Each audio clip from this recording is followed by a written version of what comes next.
Barrister Ali Tahir साहब, बहुत शुक्रिया आपका। क्या कहेंगे सर कि सुप्रीम कोर्ट और पाकिस्तान का ये फैसला KPK और पंजाब असम्बली के इंतखाबात 14 मई को कराने का उन्होंने हुक्म दे दिया है और पिछला जो फैसला था 22 मार्च का उसको कलअदम करार दिया है। पहले तो इस फैसले को किस तरह देख रहे हैं आप, और फिर वफाकी काबीना ने, ज़िमनी सवाल ये भी है कि उसको यानी हुकूमत ने इसको मुस्तरद कर दिया है। Bismillahirrahmanirrahim. Thank you very much, Ali Sabar साहब, to have me on your show.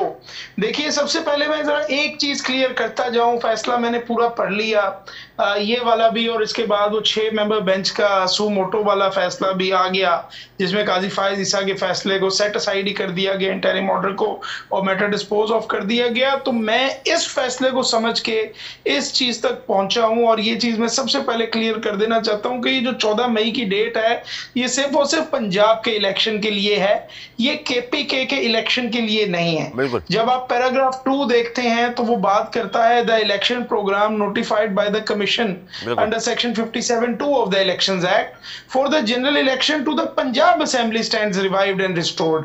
तो इसका मतलब है कि ये जो पोस्टपोन हुआ था पंजाब असेंबली का इलेक्शन स्केड्यूल, इलेक्शन प्रोग्राम, उसको जो है रिस्टोर कर और उसकी डेट्स को कुछ मॉडिफाई कर दी है। वो एक पूरा टेबल इसी ऑर्डर के अंदर मौजूद है, जिसके अंदर जो भी अपील्स हैं उसकी लास्ट डेट फाइलिंग की है अगेंस्ट नॉमिनेशन पेपर्स 10/4/2023 की, फिर 17/4/2023 तक उन अपील्स को एपलेट ट्राइब्यूनल ने डिसाइड करना है।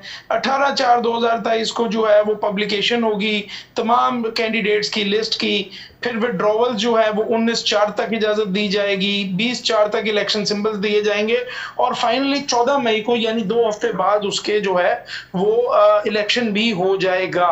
जहां तक KPK की बात है, KPK का उन्होंने कहा है कि चूंकि गवर्नर KPK जो है उनका वकील बायकॉट कर गया था बीच में से, तो ये मामलात अभी आगे चलेंगे एट द अप्रोप्रिएट फोरम। अब वो अप्रोप्रिएट फोरम जो है वो दोबारा सुप्रीम कोर्ट ही होती है या फिर वो हाई कोर्ट होती है, ये देखना पड़ेगा।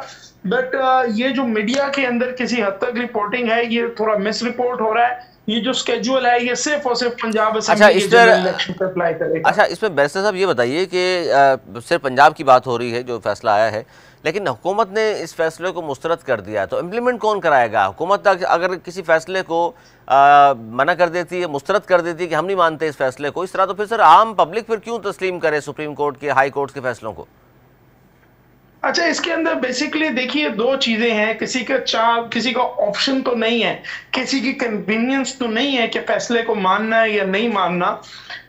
बात यह है कि इसके अंदर 2 चीजें हैं जो देखने वाली हैं। एक तो ये है कि ऑर्डर के अंदर खुद ही हर स्टेज के बाद तकरीबन जो है वो उन्होंने लिखा हुआ है कि इलेक्शन कमीशन जो है वो रिपोर्ट जमा कराएगी, और अगर वो उस रिपोर्ट को जो है उसके अंदर नजर आता है कि इन्होंने फंड्स देने में कोई डंडी मारी है या इन्होंने जो है वो अपना पूरा रोल जो है वो प्रॉपर्ली एक्सरसाइज नहीं कर रहे, तो कोर्ट उसके ऊपर एडिक्वेट ऑर्डर्स पास करेगी। नहीं तो सर, नहीं बिल्कुल। वैसे साहब सवाल मैं माजरत चाहता हूँ, सवाल थोड़ा सा बीच में ये भी जानना चाह रहा था। आपने बिल्कुल सही कहा कि बार बार लिखा हुआ है कि जी हमें रिपोर्ट कीजिएगा, इसके बाद स्टेप बाय स्टेप बहुत सारी चीज़ें बता दी हैं, लेकिन ये फैसला आते ही अगर गवर्नमेंट तो साफ मना कर रही है ना, वो कह रही है हम तो मुस्तरद कर रहे हैं इसको, तो फिर इसका मतलब पता तो चल गया आपको कि जितने भी स्टेप बाय स्टेप आप चीज़ें करेंगे वो तो पहले उन्होंने कह दिया हम नहीं तस्लीम कर रहे।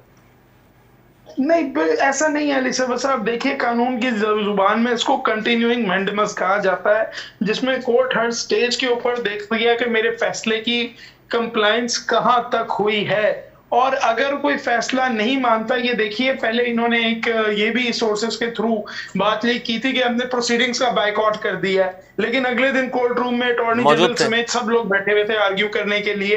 तो ये भी देखिए, ये जो कहते हैं कि हम नहीं मानेंगे, अगर तो पूरी की पूरी काबीना नहीं मानेगी तो बिस्मिल्लाह, अच्छी बात है, पूरी काबीना ही घर जाएगी।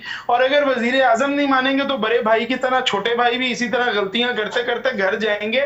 लेकिन ये पाकिस्तान है, किसी की कोई जाती मलकियत दुकान तो नहीं है कि अपने हिसाब से वो इलेक्शन करवाएगा और अपने हिसाब से इलेक्शन नहीं कराएगा। चूंकि वो हुकूमत में है, इलेक्शन उस हिसाब से होंगे जो आईन में लिखे हुए हैं, और अगर हुकूमत इस बात को नहीं मानेगी सुप्रीम कोर्ट की डायरेक्शन के बाद भी, तो घर भी जाएगी और जेल भी जाएगी। अच्छा, कंटेम्प्ट ऑफ कोर्ट कब होगा? क्योंकि ये वफाकी काबीना ने मुस्तरद किया है, पूरी वफाकी काबीना ने इस फैसले को, लेकिन जिस तरह आप बता रहे हैं स्टेप बाय स्टेप बात होगी, तो कंटेम्प्ट की बात हम कब कर सकेंगे? यानी कि जब सारे मराहिल गुजरने के बाद हम, अगर 14 को इलेक्शन नहीं होते 14 मई को, तो फिर ये सब कुछ होगा?